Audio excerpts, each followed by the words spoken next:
good friend Tyler Noysii. So Noysii, I have a few questions for you, and just some fun questions regarding RosterMania and whatnot. I'm here with my good friend Adam Soul. Adam, how are you? Doing good, man. How are you? I'm doing very good, thank you. I'm here with my good friend Steve Mochila. How are you? Good, how are you? I'm doing good, thank you very much. Reform from Ezone Media. I'm here with my good friend Bink. Bink, how are you? Good, I'm good. From Ezone Media, and I'm here with my good friend Christopher Parasite. How are you, Chris? I'm good, can't complain.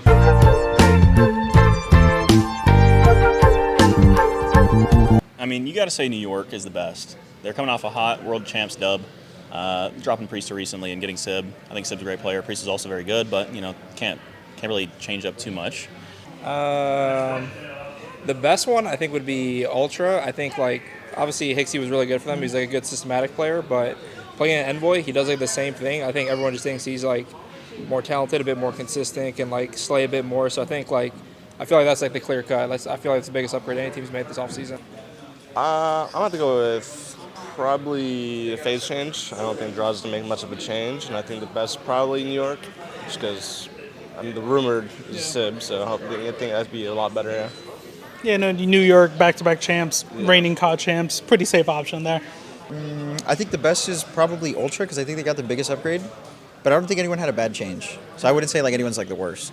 I think a lot of the players would say it's Ultra, but I'm guessing a lot of people you've heard would say maybe Phase. Yeah. Yeah, Phase, it's a slight upgrade maybe.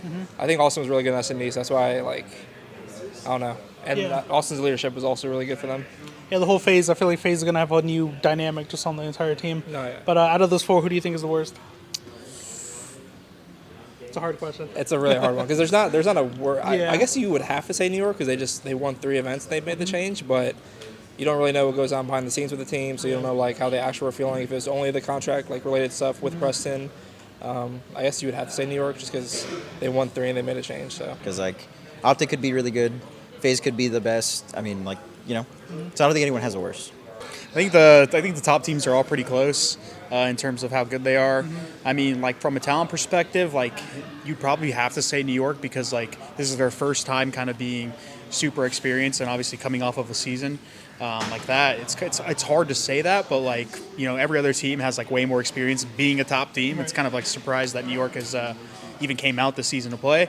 But objectively, if we're looking at how New York played last season, and obviously the rest of the teams, I mean, it has to be Optic. Yeah.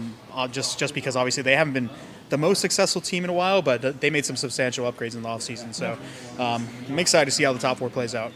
Worst team, I think, so far. I mean, FaZe and Toronto are both looking really good, so I got to say Optic is probably the worst out of the 4, which is a rough thing to say because they're still a top 4 team easily. But yeah, I definitely think New York's the best and Optic's the worst. Yeah, it's definitely hard to say. I mean, it just sounds pretty crazy saying Optic might be the worst when they have that roster. Yeah. But it's when you have these 4 teams with that caliber of players, it's hard.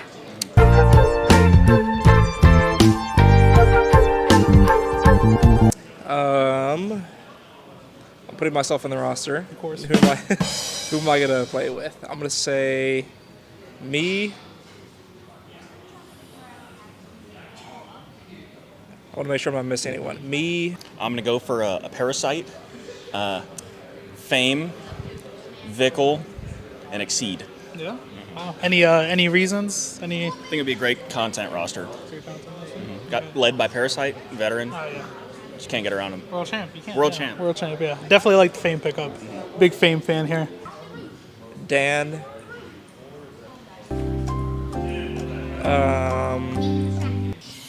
I'm going to go with Assault, Noysii.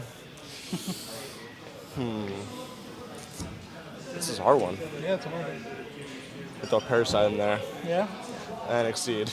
Yeah, nice. I love that team, honestly. A+ roster right there. What subs am I missing? I know I'm missing some good ones. Bro, I'm just blanking on players. Mock, Cells, Nox, and Hollow. What? Yeah. That's a throwback team. Any particular reason why? No. Basically, what's the best team outside the top 4? Of course. Probably say Dan, Ghosty, Awakening, 2 subs, Joe Deceives, and Nero. I'm gonna take a risk with Snoopy. Okay. It's a good risk. I think it's a really good risk, and he's good to plug in. It's smart. I like that. I like that. Yeah. That's my team. A lot of Dan Ghosty answers on this question. Yeah, I like man. that. You gotta have some leader, on the team, and he's probably like the person that got left out from the other old top 4 teams. So Right. I'll take no, because we have me and Dan. We don't need Ben. We need someone else that's talented.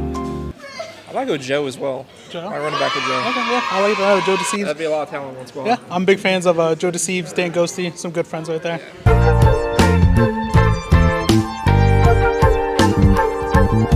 What's the biggest change or challenges that would benefit them the most? I think guaranteed academy teams would be the biggest thing. Academy teams seem to be successful. I mean, the LAG Academy, they won Rally last year and then got pulled to the Pro League. Obviously didn't have the results they were looking for, but it seemed to be kind of proof that they could do it. So I think having guaranteed academy teams for all of the CDL teams would probably be the best thing, because it'd be an easy funnel into the league, and you can kind of see the path to pro that they want. Yeah, even with Boston Beach Academy, a lot of them got picked up. Pretty much all of them got picked up this whole year. I would make it so that every event, it'd be like how CWL was. So the top 4 like open teams, they go into pool play. So I'd try to do something like that. I think it's like the best way to actually get your name out there, instead of just like, people will say like, oh, you're in challengers, like you should be winning, which like I kind of agree with, because I was in challengers and went back up to the league. I know there's like a huge difference in talent between like the league and challengers. But I still think that would be like a better showcasing of like who's truly talented in challengers, and to give like players like a better chance to showcase their talents. Yeah, no, definitely. I love that system. I grew up on the system. Yeah. I thought it was incredible. Remove franchising. Just let them play the pros every event. It's the only thing that would make things better at all. Yeah, just remove it. Just have, pretty much like I was back in the day, kind of. Pro bracket, your challenger bracket. We just got to change something. I would just say more prize pool in general for like everybody, because like they've been taking away money like slowly over the last 2 years, so it'd be nice to have a little bit more money. Yeah, it definitely sucks that a lot of that money goes towards bonus matches. To change the scrim schedule too. Right, of course. What is the scrim schedule right now? 2, 4, 7. 7's kind of like just an S&D, but like if we could work a job or go to school or something in the morning to like afternoonish, it'd be nice. And scrim at night. Yeah, definitely agree with that. If you guys could just be a part of society, get a part-time job with the scrim schedule. a working anti-cheat? No, but probably going back to console just to have some integrity, at least in challengers. I mean, it would kind of suck.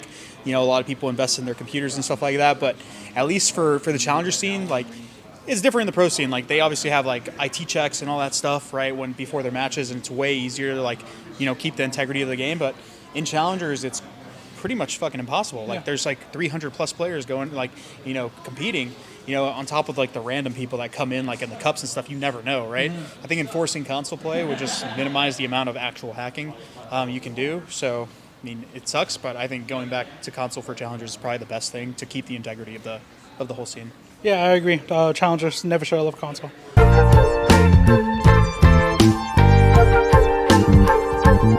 I mean, there's a lot of hype around BO2. That's like the god game of all. People kind of dub it as that. But, I have a lot of nostalgia with MW2. That's the main game that I grinded pubs on for just days on end. So I feel like MW2 would be a good classic to throw on there, because everyone's going to say Black Ops 2, but you got to kind of mix it up. Yeah, I got you. I love that answer.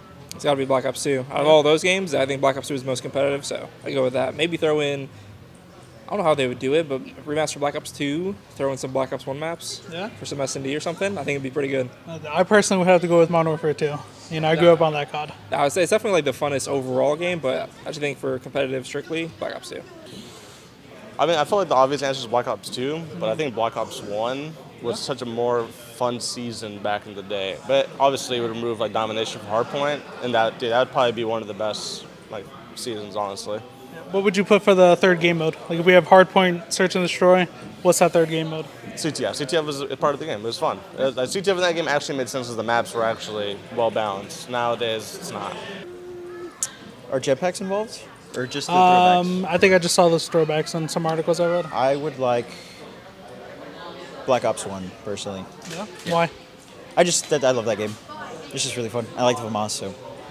If you could have a jetpack game, which one are you picking? AW. There's one right answer. AW. It's got to be AW. AW by far best jetpack game. Yeah. If you disagree, you gotta do some learning. Black Ops 2. Like, come on, like it's the obvious Pretty answer. obvious. Yeah. I know. Any particular reason why? Besides It's the best game of all time. Hi, everybody. That's going to do it for us. My name is Reform with Ease on Media. Thank you very much to Tyler Noysii for this interview.